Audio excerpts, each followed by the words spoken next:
کارتوشکا پروری یکی از سمت‌های اساسی در فعالیت خواجگیداری کشاورزان شهر و ناحیه‌های دیوشتش و استرافشان، شهرستان و پنجکند و عینو و کوهستان مسجو به حساب رفته. محض در همین منطقه‌های اگروصنعتی در مجموع مساحت و حجم بیشتری کشت و استحصال این زراعت خوراکی عملی کرده می‌شود. سال جاری در ساختار کشاورزی ولایت میدان کشت کارتوشکا 18500 هکتار به قید گرفته شده است که از این نشان داد 16445 هکتارش به خواجگاه‌های شهر و ناحیه‌های ذکر گردیده راست می‌آید. چنانچه در حدود ناحیه کوهستان مسجو که اقلیم و زمینش برای کشت و استحصال حاصل فراوان کارتوشکا با مساعد است، با نظرداشت کم زمینی هم مسئله در مساحت زیاد از 2000 هکتار کشت این زراعت خوراکی گذرانیده می‌شود. طبق خلاصه متخصصان صفت و مزه کارتوشکا در کوهستان مسجو استحصال می‌گردیده در ولایت از بهترین ها به حساب می‌رود.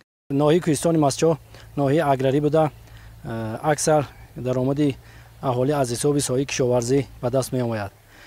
کشاورزان ناحیه بهره در عمل تطبیق نمودن دستور وظیفه‌گذاری های اساسگذار صلح و وحدت ملی پیشوای ملت پرزیدنت جمهوری تاجیکستان محترم امام علی رحمان و جهتی در عمل تطبیق نمودن یکی از هدف‌های استراتژی کشور عزیزمان تامین امنیت اوضاع‌خواری از تمام واسطه و امکانات‌های موجوده ثمراناک و عاقلانه استفاده می‌نمایند. ناحیه اگراری بوده، کشاورزان اساساً در ناحیه بنابر مساعد بودن اقلیم ناحیه برای پرورش کشت کارتوشکا در زمین‌های کشاورزی کشت کارتوشکا را براه می‌مانند. امروز کشاورزان ناحیه در میدان زیاده از 2620 هکتار زمین‌های کشاورزی کشت کارتوشکا را براه ماندند. یکی از عامل بلند برداشتن حاصلناکی کارتوشکا این وارد نمودن تخمی‌های با صفت باشد.